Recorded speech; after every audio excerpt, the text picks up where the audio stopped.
Bismillahirrahmanirrahim. Assalamualaikum warahmatullahi wabarakatuh. Waalaikumsalam warahmatullahi wabarakatuh. Alhamdulillah hamdan katsiran tayyiban mubarakan fih kama yuhibbu rabbuna wa yarda. Asyhadu an la ilaha illallah wahdahu rabbi la syarika lah wa asyhadu anna Muhammadan abduhu wa rasuluh.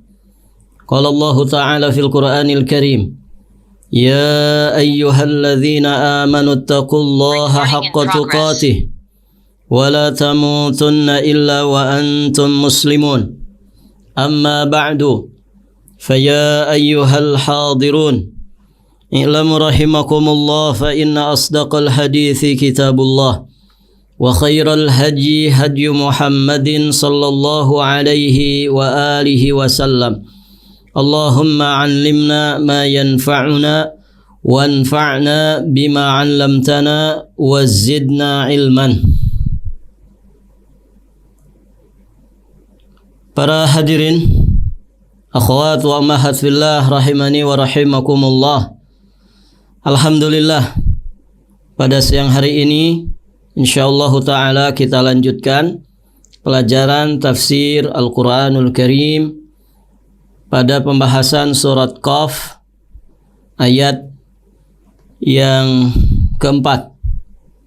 Kita akan membahas ayat yang keempat yang kemarin sempat tertinggal ayat ini.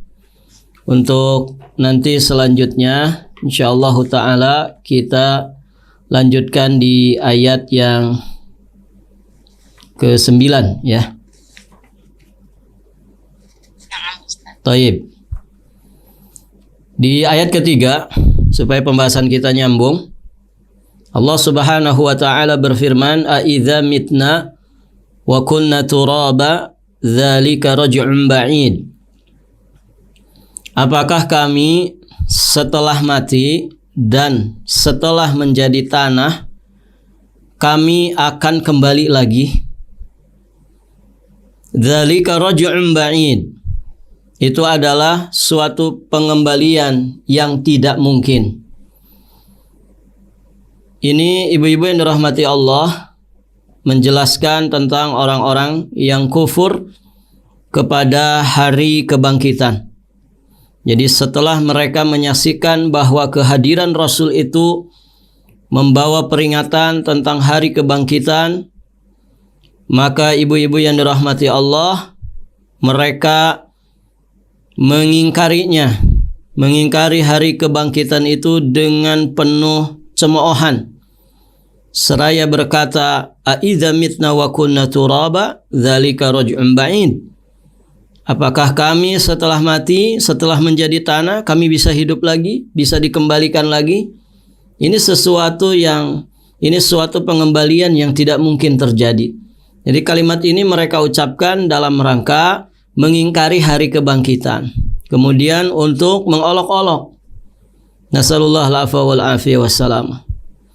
Jadi mereka mengingkari hari kebangkitan dan menganggapnya sebagai sesuatu yang mustahil dan sangat jauh dari penerimaan akal. Kenapa demikian? Karena mereka nggak punya iman. Mereka mengukur kekuasaan Allah dengan kekuasaannya mereka. Padahal ibu-ibu yang dirahmati Allah, tentu tidak ada yang sebanding dengan kekuasaan dan kekuatan Allah Subhanahu wa ta'ala. Kalau menciptakan yang tadinya tidak ada, itu mudah bagi Allah. Apalagi menciptakan, mengembalikan sesuatu yang memang sebelumnya sudah ada. Taib. Di ayat keempatnya, ibu-ibu yang dirahmati Allah, Allah mengatakan, "Qad alimna ma tanqusul ardu minhum wa indana kitabun hafidh." Apakah kami sesungguhnya kami telah mengetahui, qad alimna, sesungguhnya kami telah mengetahui apa yang dihancurkan oleh bumi dari tubuh-tubuh mereka. Dan pada sisi kami pun ada kitab yang memelihara, yakni kitab yang mencatat. Ibu-ibu yang dirahmati Allah, Di sini Allah Subhanahu wa taala mengemukakan dalil atas kebangkitan dari kubur. Bahwa benar-benar Allah itu Maha tahu apa yang dihancurkan oleh bumi dari tubuh-tubuh mereka yang mati. Ditambah lagi Allah Subhanahu wa taala ada di sisinya catatan kitab yang terpelihara, yang tercatat dengan rapi untuk menjadi bukti dari segala apapun yang dilakukan oleh manusia selama di alam dunia. Jadi di sini ibu-ibu yang dirahmati Allah, Allah Subhanahu wa taala mengemukakan dalil atas kebangkitan manusia dari kuburnya. Karena Allah Maha tahu apa yang telah dimakan, apa yang telah dihancurkan oleh bumi dari tubuh-tubuh mereka. Kemana dari bagian tubuh itu berpindah, bergeser, kemudian jadi apa, seperti apa. Ini semua diketahui oleh Allah Subhanahu wa taala. Dan ibu-ibu yang dirahmati Allah, semua perincian tersebut itu ada di sisi Allah. Tercatat, terpelihara di dalam kitab. Dan itu semua menggambarkan bahwa tidak sulit bagi Allah untuk menghidupkan mereka kembali setelah mereka sebelumnya mati. Ini di ayat keempat ini sesungguhnya ibu-ibu yang dirahmati Allah, Allah sedang mengemukakan dalil atas kebangkitan dari kubur. Jadi Allah itu Maha tahu apa yang dihancurkan oleh bumi dari tubuh-tubuh mereka. Kemudian juga ada catatan ya amal perbuatan yang dilakukan oleh manusia. Artinya berarti kan ada pertanggungjawaban. Maka ketika adanya pertanggungjawaban berarti ini menunjukkan bahwa Allah Subhanahu wa taala itu akan membangkitkan mereka kembali, dan itu sekali lagi mudah bagi Allah Subhanahu wa taala. Maka ibu-ibu yang dirahmati Allah, seorang mukmin tidak boleh ragu. Ya, dia harus yakin seyakin-yakinnya 100%. Ya. Secara totalitas bahwa di sana ada yaumul akhir. Ya, satu tempat di mana kita akan dimintai pertanggungjawaban atas apapun yang kita lakukan. Kita akan dibangkitkan, dihidupkan kembali, bukan sekedar bangkit, tapi akan mempertanggungjawabkan segala sesuatunya. Taib ibu-ibu yang dirahmati Allah, di sini kita tambahkan ada beberapa hal yang menjadi barahin al-ba'ats, tanda-tanda atau isyarat-isyarat tentang adanya hari kebangkitan setelah kematian.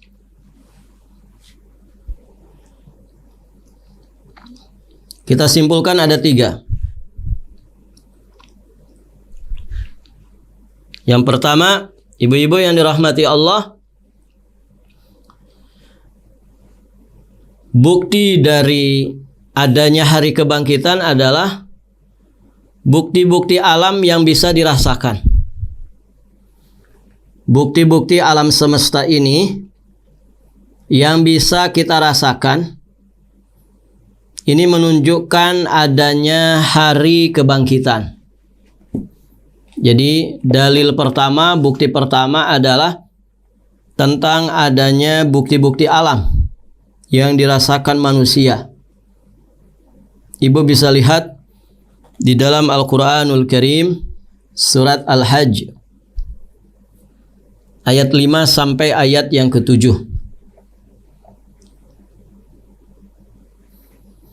Allah Subhanahu wa taala berfirman, ini ayatnya panjang ibu ya, bisa kita baca.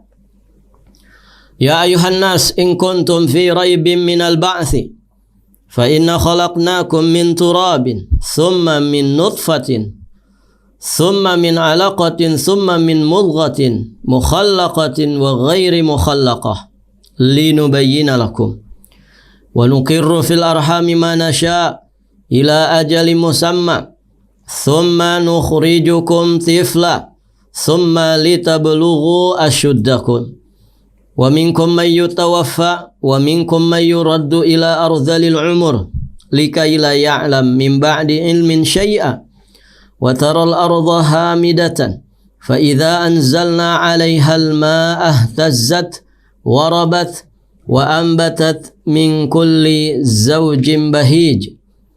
Dzalika bi anna Allaha huwal haqq wa annahu yuhyil mauta wa annahu 'ala kulli syai'in qadir wa anna as-sa'ata atiyatun la raiba fiha wa anna Allaha yab'atsu man fil qubur. Perhatikan 3 ayat ini, ibu-ibu yang dirahmati Allah. Bagaimana Allah menjelaskan barahinul ba'ats, bukti-bukti adanya hari kebangkitan. Mulai dari bukti alam yang bisa dirasakan. Ya, penciptaan manusia, perhatikan.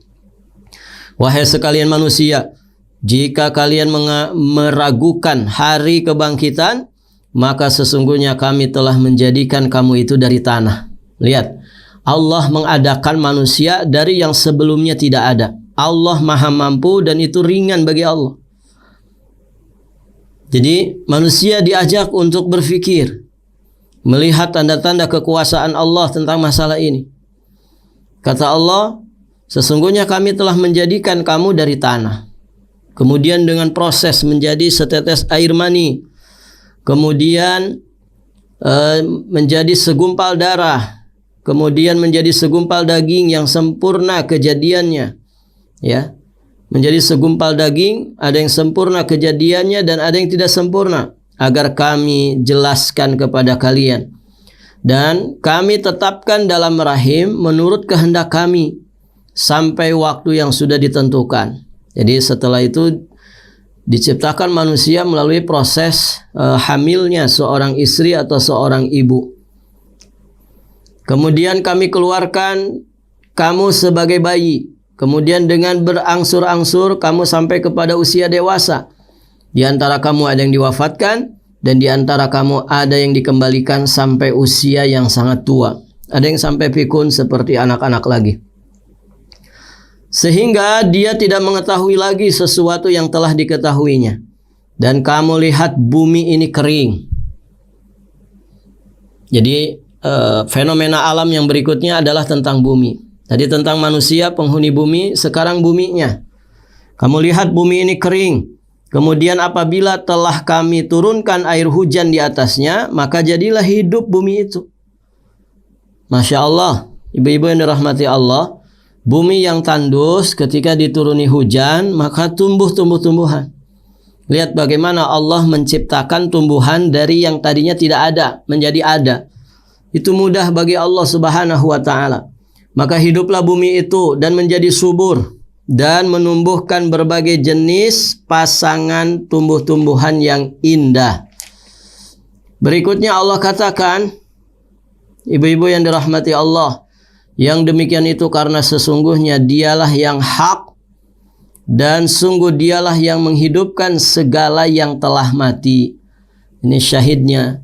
Yuhyil mauta. Allah lah yang menghidupkan yang sudah mati. Wa annahu ala kulli syai'in qadir. Dan Allah itu maha kuasa atas segala sesuatu. Allah pun menyatakan, sungguh hari kiamat itu pasti datang. Tidak ada keraguan padanya. Dan sungguh Allah membangkitkan siapapun yang di dalam kubur. Jadi jelas sekali ayat-ayat tersebut. Fenomena alam yang dirasakan manusia sesungguhnya mengarahkan kita, ya, supaya kita itu iman kepada hari kebangkitan. Taib, ibu-ibu yang dirahmati Allah. Berikutnya,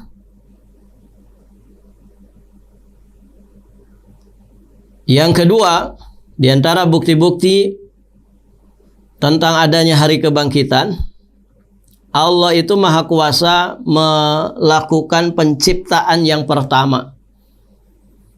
Maka tentu mengadakannya kembali itu lebih mudah. Tadi di surat Al-Hajj ayat yang kelima juga sudah kita bahas, ya. Bagaimana Allah itu kuasa menciptakan manusia dari yang sebelumnya tidak ada. Kita kan dulu tidak ada, diadakan oleh Allah. Maka berarti pelajarannya di situ, kalau Allah mengadakan sesuatu yang sebelumnya ada, tentu ini lebih mudah lagi. Juga bisa dilihat di surat Yasin. Ibu bisa lihat di surat Yasin, nanti silahkan dikaji. Surat Yasin ayat 78 sampai 79. Nanti bisa juga dilihat di surat Ar-Rum ayat 27. Bagaimana Allah menegaskan kekuasaannya. Allah bisa menciptakan makhluknya dari yang tadinya tidak ada menjadi ada. Maka ini semua mengarahkan kita bahwasannya hari kebangkitan itu adalah benar adanya. Karena Allah Maha mampu untuk mengadakan sesuatu yang sebelumnya sudah ada. Berikutnya ibu-ibu yang dirahmati Allah. Bukti yang ketiga adanya hari kebangkitan adalah hikmah Allah yang nampak jelas di depan mata dalam seluruh ciptaannya. Jadi ada hikmah di balik penciptaan makhluk Allah Subhanahu wa taala. Tentu hikmah ini hanya bisa ditangkap oleh mereka yang punya iman, oleh mereka yang selamat dari hawa nafsu. Ibu bisa lihat di surat Al-Mu'minun ayat 115 sampai 116. Allah Subhanahu wa taala berfirman, "Afahasibtum annama khalaqnakum abatha wa annakum ilaina la turja'un." Apakah kalian mengira bahwasannya Allah Subhanahu wa taala menciptakan kalian hanya untuk main-main saja dan bahwa kalian tidak akan dikembalikan kepada kami? Jangan pernah kita menyangka, jangan pernah kita mengira seperti itu. Allah menciptakan kita itu enggak sia-sia. Allah menciptakan kita untuk kita dikembalikan kepada Allah, mempertanggungjawabkan segala sesuatunya di hadapan Allah. Nah, itulah hari kebangkitan. Begitu ya. Itulah hari kebangkitan. Makanya kalau ada orang meninggal dunia, innalillahi wa inna ilaihi raji'un. Berarti dia kembali kepada pemiliknya, kepada Khalik penciptanya, Allahu Azza wa Jalla. Maka jangan pernah mengira kita diciptakan sia-sia begitu saja. Kita akan dikembalikan kepada Allah untuk dimintai pertanggungjawaban atas segala sesuatunya. Maka berikutnya Allah mengatakan, "Fata'ala Allah malikul haq, la ilaha illa huwa rabbul arsyil karim." Maka maha tinggi Allah, Raja yang sesungguh-sungguhnya. Tiada ilah yang hak selain daripada dirinya. Rabbul arsyil karim. Beliau adalah Rabb arsy yang maha mulia. Taib. Ibu-ibu yang dirahmati Allah. Bisa juga dilihat di surat Ad-Dukhan. Di surat Ad-Dukhan ayat yang ke-38, ayat yang ke-39. Ayat 38, 39. Allah Subhanahu wa taala berfirman, "Wa ma khalaqnas samawati wal arda wa ma bainahuma la'ibin." Dan tidaklah kami ciptakan langit dan bumi dan apa yang ada di antara keduanya la'ibin, bermain-main sia-sia begitu saja. Tadi penciptaan manusia, bahwa penciptaan manusia itu Allah ciptakan bukan untuk kesia-siaan.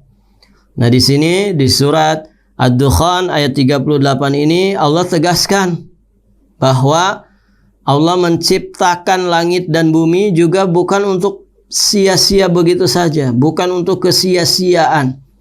Allah tidak main-main ya menciptakan langit dan bumi. Wa ma khalaqnahuma illa bil haqq. Dan tidaklah kami menjadikan keduanya, menciptakan keduanya illa bil haq, kecuali dengan hak.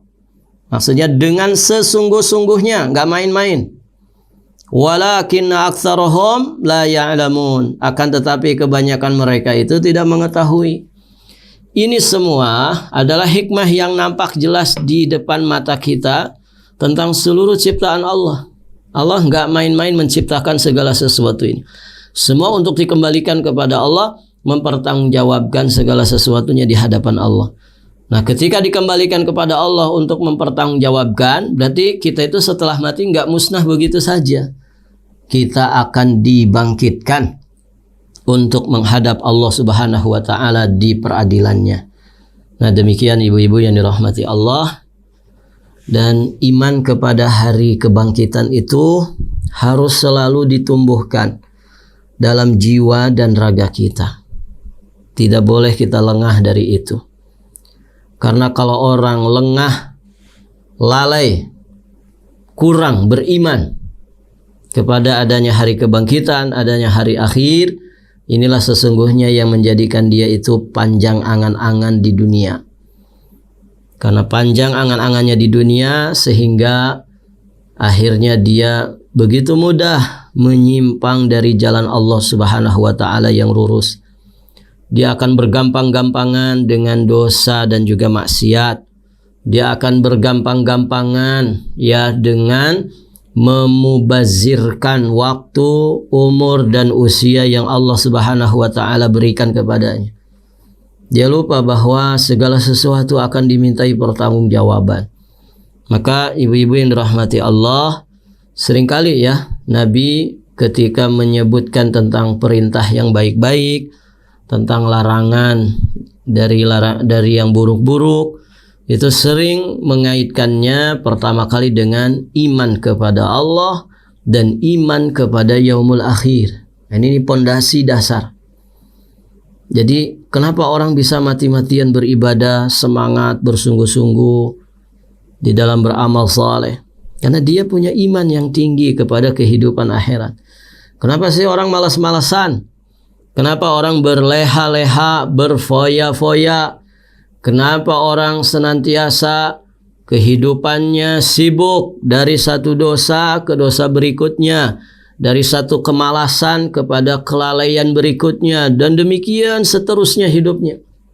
Kenapa orang bisa seperti itu? Karena tidak punya iman kepada kehidupan akhirat, tidak punya iman kepada hari kebangkitan. Maka ibu-ibu yang dirahmati Allah, ini harus kita tumbuhkan dalam jiwa dan raga kita. Kenapa kita siang-siang begini belajar? Kenapa, Bu? Kenapa siang-siang kita kayak gini belajar? Meyakini apa yang dilakukan adalah terbaik yang Allah ridhoi. Taib, karena kita ingin pahala di sisi Allah. Kita ingin punya bekal untuk nanti kita pulang ke akhirat. Karena kita yakin tanpa ragu bahwasannya kita akan dikembalikan kepada Allah untuk mempertanggungjawabkan segala sesuatunya. Ya, kita berbuat seperti ini karena kita iman kepada hari akhir, iman kepada janji pahala, iman kepada ancaman siksa, iman kepada adanya pertanggungjawaban setelah kita mati dari alam dunia ini. Begitu, iman. Yang menggerakkan kita berbuat baik itu iman. Ya, siang-siang begini belajar, begitu kan? Yang menggerakkannya apa? Iman. Gitu ya. Walaupun belum makan siang, begitu ya. Perut keroncongan. Ya. Tidak peduli, yang penting kita belajar, gitu ya. Untuk dapat apa? Dapat pahala di sisi Allah. Walaupun mungkin dengan ngantuk, ya, dengan kondisi yang lemah, kondisi yang kurang fit, kita tetap belajar untuk mendapatkan pahala di sisi Allah Subhanahu wa taala. Nah, demikian ibu-ibu yang dirahmati Allah, ini ayat yang keempat yang kemarin sempat tertinggal, dan di ayat kelima sudah kita jelaskan ya bagaimana ya sikap orang-orang kafir atau yang semisal dengan mereka ketika sudah datang barahinul ba'ats, ketika sudah datang kepada mereka wahyu dari Allah, berita dari Nabi SAW tentang kebangkitan itu hak, ternyata mereka mendustakannya. Dan kita jangan sampai seperti mereka, karena mereka mendustakan al-haq. Ketika datang kepada mereka al-haq tersebut, maka mereka berada dalam keadaan yang kacau balau. Dan ini sudah kita bahas. Kemudian setelah itu Allah lagi-lagi ya menjelaskan kepada kita ya tentang dalil-dalil ya yang membantah perkataan mereka, dalil-dalil yang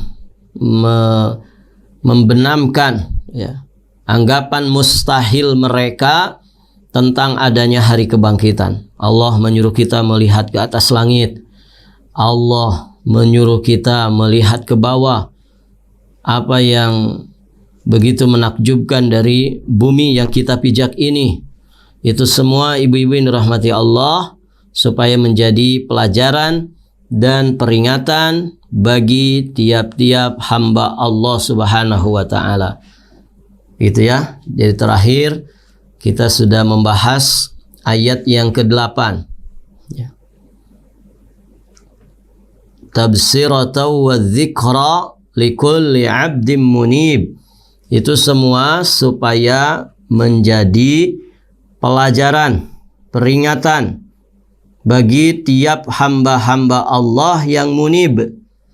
Munib itu yang kembali, yang melakukan inabah, yang kembali mengingat Allah, sadar dengan kehidupan akhirat. Taib ibu-ibu yang dirahmati Allah, kemarin sudah kita jelaskan ya bahwa pemandangan langit, pemandangan bumi beserta beragam keajaiban yang ada ya pada keduanya, bahkan yang ada di antara keduanya, di antara langit dan bumi. Ini semua mengantarkan kita supaya ingat kepada penciptanya, yakni Allah Subhanahu wa taala. Kemudian supaya kita sadar akan kemahakuasaannya. Sehingga yang ketiga, melahirkan ketaatan, ketundukan kepada Allah Subhanahu wa taala, melahirkan rasa takut, melahirkan tobat kepada Allah Subhanahu wa taala, bahkan melahirkan zikrullah, melahirkan doa dan juga tafakur. Taib, ibu-ibu yang dirahmati Allah. Muncul pertanyaan. Di ayat ke-8 ini, Ibu, Allah menyatakan tabsiratan wa dzikra likulli 'abdin munib, untuk menjadi pelajaran dan peringatan bagi siapa? Bagi sembarang orang, atau di sini disebutkan bagi hamba yang inabah saja, hamba yang munib saja.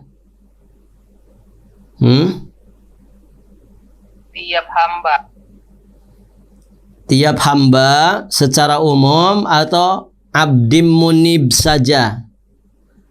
Abdi munib saja. Taib. Yang disebutkan di ayat ini yang bisa menangkap pelajaran, yang bisa mengambil peringatan, itu hanya hamba-hamba Allah yang munib. Ya kan? Kenapa dikhususkan abdim munib saja? Loh, bukankah tentang alam semesta ini juga bisa menjadi pelajaran dan peringatan bagi setiap orang, termasuk orang-orang kafir? Kan banyak ibu-ibu yang dirahmati Allah yang meneliti langit sampai jadi profesor, doktor, sampai botak-botak kepalanya mikirin langit itu. Mempelajari tentang betapa menakjubkannya langit, benda-benda langit. Bukankah banyak dari orang-orang kafir, ya kan? Yang meneliti bumi sampai ketahuan di situ ada batu bara, di situ ada nikel, di situ ada emas, ya di situ ada di situ ada minyak bumi, di situ ada gas. Itu rata-rata juga orang kafir. Mereka membaca bumi ini, begitu menakjubkan bumi ini, sampai dapat pelajaran darinya. Dibuatlah kilang-kilang minyak, kilang-kilang gas, begitu ya. Dibuatlah yang namanya tambang-tambang batu bara, gitu. Jadi gimana ini? Kok Allah menyebutkan hanya abdim munib saja? Padahal kan alam semesta ini bisa menjadi pelajaran bagi siapapun, hatta bagi orang-orang kafir. Gimana jawabannya, Bu? Bedanya masalah iman, Ustaz ya. Bedanya dari sisi iman. Maksudnya bagaimana? Meyakini bahwa Allah yang menciptakan satu-satunya. Taib. Ada yang lain? Paham ininya ya, pertanyaannya? Kenapa Allah menyebutkan yang bisa mengambil pelajaran, menangkap peringatan dari alam semesta ini hanya abdim munib saja. Padahal kan selain abdum munib dari orang-orang kafir, orang-orang jahat sebetulnya juga bisa mengambil pelajarannya.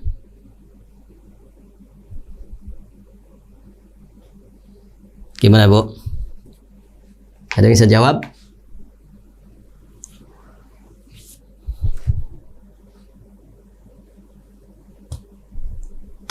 Iya. Barakallahu fiikum. Tadi sudah disampaikan ya. Sudah disampaikan dan itu sesungguhnya jawabannya. Jadi pelajaran yang diambil oleh abdim munib ketika mentafakuri alam semesta ini itu membuahkan hasil, membuahkan hikmah yang sangat luar biasa. Apa itu? Semakin mereka bertambah imannya, ya kan? Tadi yang kita sebutkan, semakin bertambah imannya, semakin dia ingat kepada penciptanya, semakin sadar dengan kemahakuasaan Allah. Kemudian ini juga poin penting yang mereka dapatkan, pelajaran dan peringatan dari membaca alam semesta ini, itu yang menjadikan mereka itu tunduk patuh secara totalitas kepada Allah Azza wa Jalla. Mereka jadi mengagungkan Allah seagung-agungnya. Beda dengan orang-orang kafir. Mereka dapat pelajaran dari membaca alam semesta ini. Apa pelajaran untuk mereka? Pelajaran untuk mereka hanya sebatas manfaat-manfaat dan maslahat duniawiyah. Tidak sampai kepada manfaat maslahat diniyah, juga tidak sampai apalagi kepada manfaat dan maslahat ukhrawiyah. Illa man rahima rabbuh, kecuali mereka yang dirahmati Allah. Sebagian mereka, walhamdulillah ibu, ketika mengkaji satu makhluk Allah, itu satu makhluk saja, bukan alam semesta ini. Banyak di antara mereka yang terkagum-kagum dengan makhluk Allah ini. Akhirnya menjadikan mereka itu masuk ke dalam dinul Islam. Karena ternyata dari dulu Islam sudah membahasnya. Dari dulu Al-Quran sudah menyebutkannya 1440 sekian tahun yang lalu. Al-Quran sudah menyebutkannya. Mereka ya nunggu berpuluh-puluh tahun dulu sampai botak kepala mereka. Mengkaji, meneliti. Nah itu ibu-ibu yang dirahmati Allah. Dan orang-orang beriman selalu punya nilai lebih dari selain mereka. Orang kafir bisa sabar, Bu? Orang kafir bisa sabar? Bisa, Ustaz. Bisa. Orang kafir bisa bersyukur? Bisa. Gitu ya. Orang kafir bisa beretika yang baik? Bisa. Tapi orang mukmin selalu lebih unggul dari mereka. Begitu ya. Selalu lebih unggul dari mereka dalam semua kebaikan. Kenapa? Yang menjadikan mereka unggul karena imannya. Iman kepada Allah, iman kepada yaumul akhir, iman kepada pahala yang Allah Subhanahu wa taala sediakan bagi mereka. Nah, itu ibu-ibu yang dirahmati Allah. Baik, berikutnya kita masuk di ayat yang ke-9.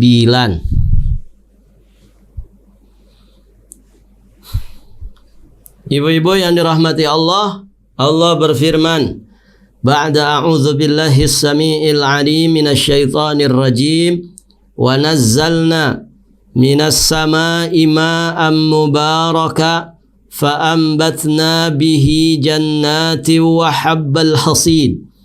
Dan kami turunkan dari langit air yang banyak. Banyak apanya? Banyak manfaatnya. Air yang diberkahi. Lalu kami tumbuhkan dengan air yang diberkahi tadi pohon-pohon. Jannat, kebun-kebun, taman-taman, pohon-pohon. wa habbal hasid, dan biji-biji tanaman yang bisa dipanen atau diketam. Wan nakhla basiqatil laha tal'un nadid, yang Allah tumbuhkan dengan air dari atas langit tadi juga adalah pohon-pohon kurma yang tinggi-tinggi, mempunyai mayang yang bersusun-susun. Rizqan lil ibad, untuk menjadi rezeki bagi para hamba-hamba kami.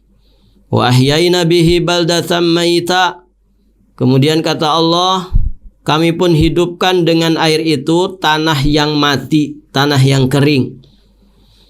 Kadzalikal khuruj, itulah terjadinya kebangkitan. Seperti itulah kejadian atau terjadinya kebangkitan. Di sini lagi-lagi Allah Subhanahu wa taala menyebutkan tentang dalil-dalil hari kebangkitan, mengingatkan siapapun yang mengingkarinya dengan banyak sekali dalil, dengan banyak sekali bukti yang sesungguhnya hari-hari mereka melihatnya, merasakannya, juga mengalaminya.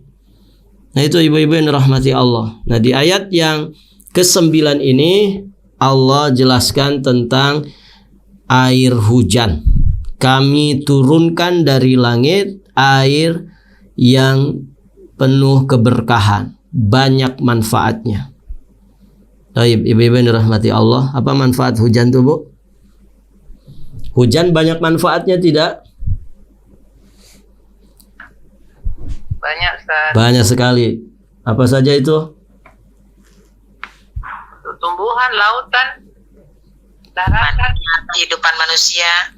Taib. Membantu para petani, ya tidak? Untuk menumbuhkan pohon, tanaman, buah-buahan, begitu ya. Ini kita bicara air hujan, ya. Air hujan yang betul-betul alami, tidak dirusak oleh manusia, ya. Zaman-zaman sekarang ini air hujan aja dirusak sama manusia. Bagaimana rusaknya air hujan gara-gara manusia? Ya polusi-polusi itu, ya. Hutannya ditebangin, begitu ya. Buminya dirusak, ya. Buminya dipanaskan, sehingga ketika turun hujan, kandungan air hujan itu sudah semakin berubah dari air hujan yang sesungguhnya. Nah, itu akibat ulah tangan manusia. Tapi pada dasarnya, ibu yang dirahmati Allah, hujan itu membantu sekali para petani. Pertanian terbantu dengan adanya air hujan. Kemudian apalagi? Air hujan juga akan memperbaiki kualitas udara, ya kan? Balikpapan, hari apa itu ibu? Pagi-pagi kabutnya tebal. Hari apa itu? Hari Senin kalau tidak salah ya. Senin, Ustaz. Di hari Senin, Masya Allah, Alhamdulillah, Balikpapan di pagi hari diselimuti kabut tebal, ya, seperti di daerah puncak gunung. Tebal, begitu ya. Itu kira-kira kenapa? Kapan terjadi itu? Setelah sebelumnya turun hujan kan. Imma sore harinya, imma malam harinya. Kalau turun hujan itu udara di pagi hari itu jadi bagus, ya, sampai berembun. Ya, embun itu kan kalau dihirup Masya Allah segernya, apalagi dibawa olahraga itu seger sekali, ya. Jadi air hujan itu memperbaiki kualitas udara. Kemudian air hujan itu ibu, manfaat hujan bisa memenuhi kebutuhan hidup manusia. Jelas manusia hidupnya nggak bisa lepas dari air. Wong tubuhnya saja sebagian besarnya terdiri dari air, ya kan? Maka dia hidupnya nggak bisa lepas dari air. So saja ibu, kalau kita kesulitan air, PDAM mati terus, begitu ya. Mau beli air juga susah. Gimana hidup kita? Repot sekali, ya. Mau istinja kesusahan, begitu ya. Mau cuci baju nggak bisa, mau cuci piring susah, ya. Semua serba susah. Mau mandi besar susah, mau wudhu juga susah. Ini kerasa banget ya kalau kita itu nggak punya air, ya. Berat hidup ini. Maka ketika ada air hujan bisa memenuhi kebutuhan hidup manusia. Makanya ada namanya air tada hujan. Atau dengan hujan itu ya cadangan air di bumi menjadi, stoknya menjadi banyak, kan begitu paling tidak. Sumur-sumur menjadi berlimpah airnya. Dengan manfaat air hujan. Juga bisa langsung dimanfaatkan dengan air tada hujan. Di sebagian daerah Ibu, mereka airnya itu pakai tada hujan. Jadi kalau ada hujan senang sekali ya. Bak penampungan mereka itu bisa penuh. Dan air hujan itu suci lagi mensucikan. Bisa dipakai mandi, bisa dipakai wudhu, begitu ya. Bisa dipakai untuk kebutuhan-kebutuhan rumah tangga. Ya. Kemudian air hujan ketika ditampung dalam jumlah yang sangat banyak, ini juga akan menjadi manfaat yang lebih banyak lagi. Ya, dibuatlah bendungan, begitu ya. Dibuat waduk, ya, tada hujan, sampai akhirnya menjadikan sumber energi. Namanya ada PLTA, ya, pembangkit listrik tenaga air, gitu. Itu dengan wasilah apa? Wasilah air. Air yang ditampung dengan jumlah yang sangat besar, kemudian dibendung untuk diterjunkan, ya, supaya memutarkan turbin yang akan menjadi sumber energi listrik yang sangat besar, begitu ya. Bisa satu pulau itu tertangani listriknya, bahkan berpulau-pulau bisa tertangani listriknya. Itu semua dengan wasilah air hujan, ditampung semua. Maka kita bersyukur, ibu-ibu yang dirahmati Allah, kita hidup di Indonesia, negeri yang tropis, yang kita rutin mendapatkan air hujan. Taib. Kemudian manfaat hujan yang lainnya apa? Bisa jadi sumber ekonomi, ya. Kalau orang membaca air hujan itu, masya Allah, itu jadi sumber perekonomian sebagian daripada masyarakat kita.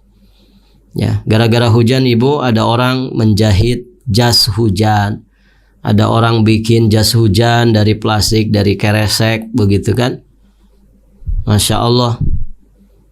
Kalau di sebagian daerah ketika turun hujan itu jadi ladang bisnis, ya, ada namanya ojek payung, ya. Kemudian bagi orang-orang yang bisnis kuliner di musim hujan itu, ya, jadi ladang bisnis gitu. Kalau di musim panas dia bisa jualan es yang seger-seger. Kalau di musim hujan dia bisa jualan minuman-minuman hangat, ya, bandrek, bajigur, wedang jahe, gitu ya, dan lain sebagainya. Ini kan menjadi sumber pendapatan yang akan meningkatkan perekonomian manusia.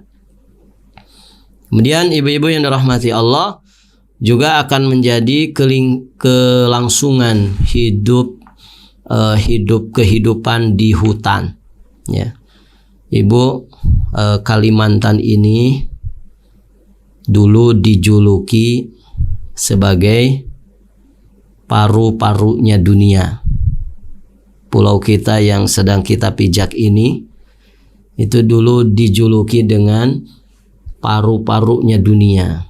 Kenapa? Karena hutan belantara begitu terhampar sangat luas di Pulau Borneo ini.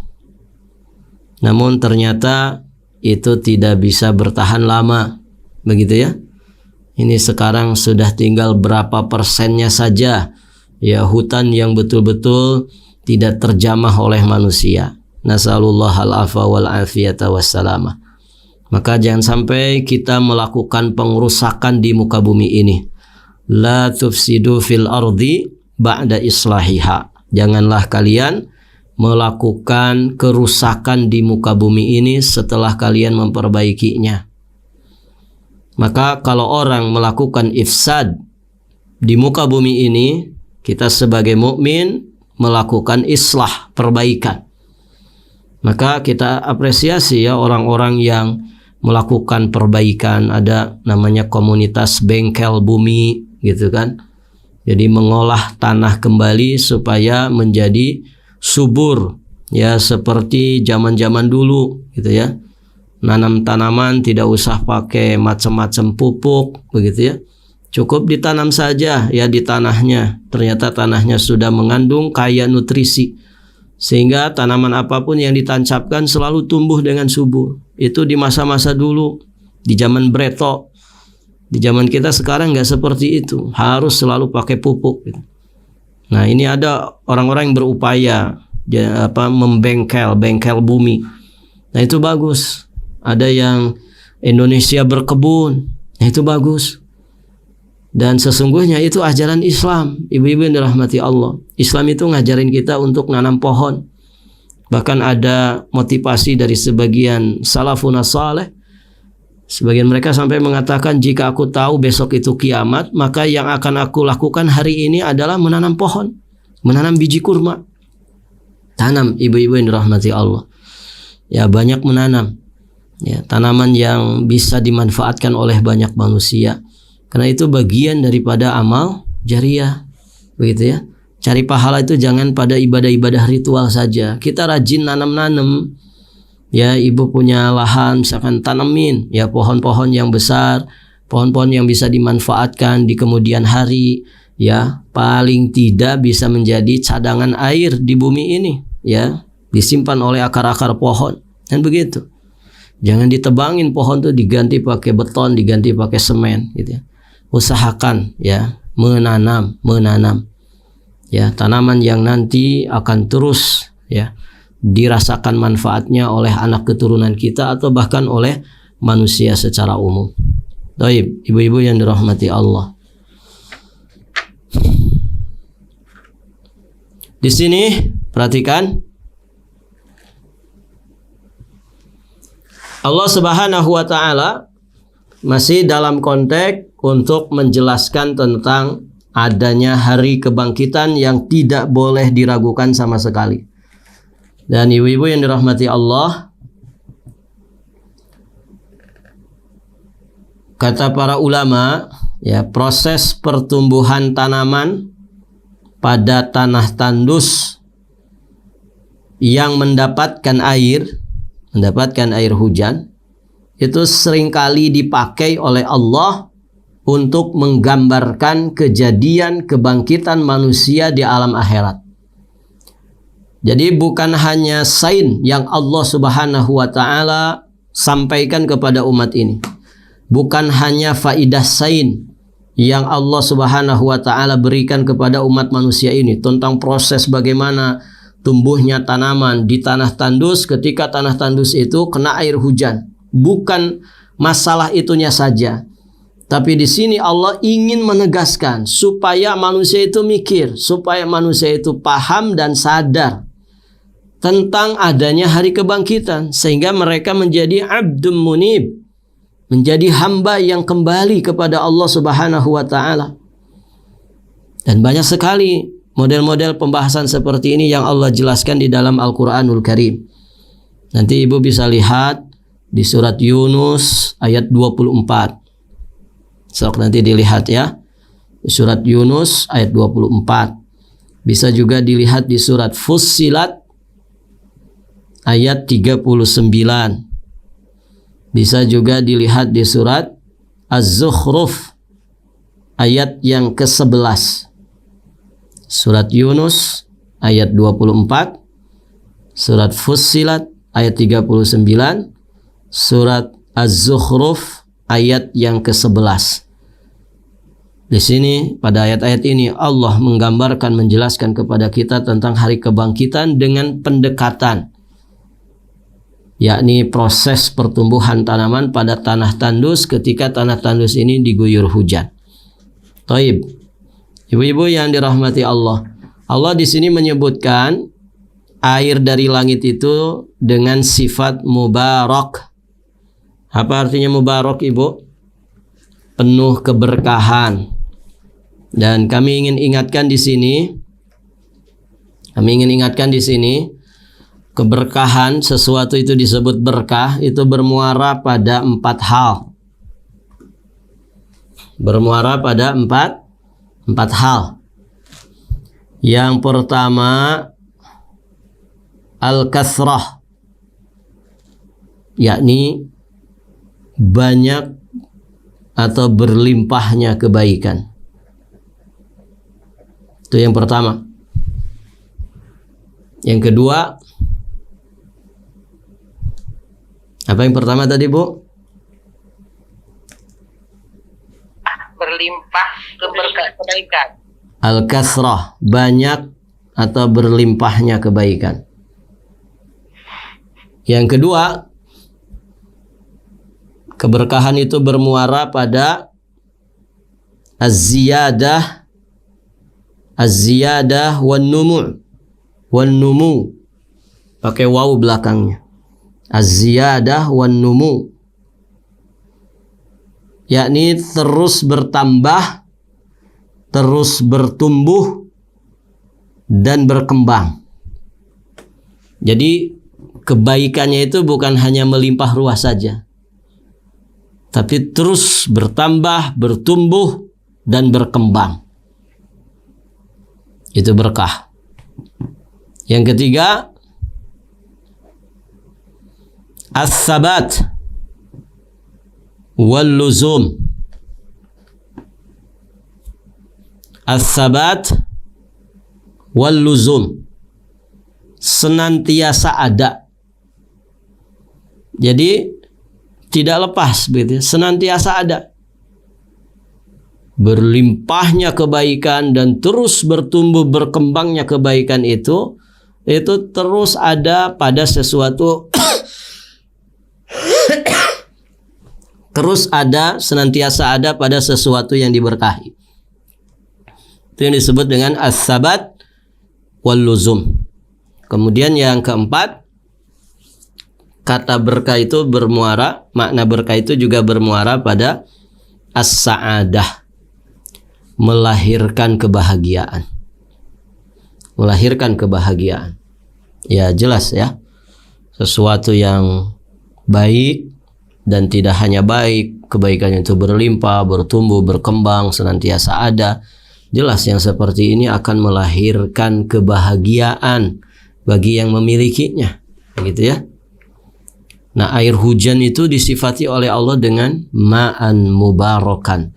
Berarti air hujan itu, ibu-ibu yang dirahmati Allah, sejatinya membawa keberkahan bagi setiap makhluk Allah. Maka berkah, dia akan menghasilkan kebaikan yang berlimpah dan terus bertambah kebaikan itu, senantiasa ada kebaikan itu, bahkan melahirkan kebahagiaan. Demikian ibu-ibu yang dirahmati Allah. Makanya salah satu hobi anak-anak kecil di masa-masa kecilnya apa, Bu? Hujan-hujanan gitu. Senang hujan-hujanan tuh, senang sekali. Ya, itu anak kecil. Artinya hujan itu bisa melahirkan kebahagiaan. Demikian. Allahu a'lam bishawab. Apalagi di daerah yang tidak pernah hujan begitu ya. Kami mengalaminya, ibu-ibu yang dirahmati Allah, dan menyaksikan dengan mata kepala sendiri bagaimana ekspresinya orang-orang Arab ketika turun hujan kepada mereka. Dulu ketika kami belajar di negeri Yaman, itu setahun tuh hanya 2 kali saja turun hujan, dan kita betul-betul melihat ekspresi kebahagiaan dari turunnya air hujan dari atas langit. Masya Allah.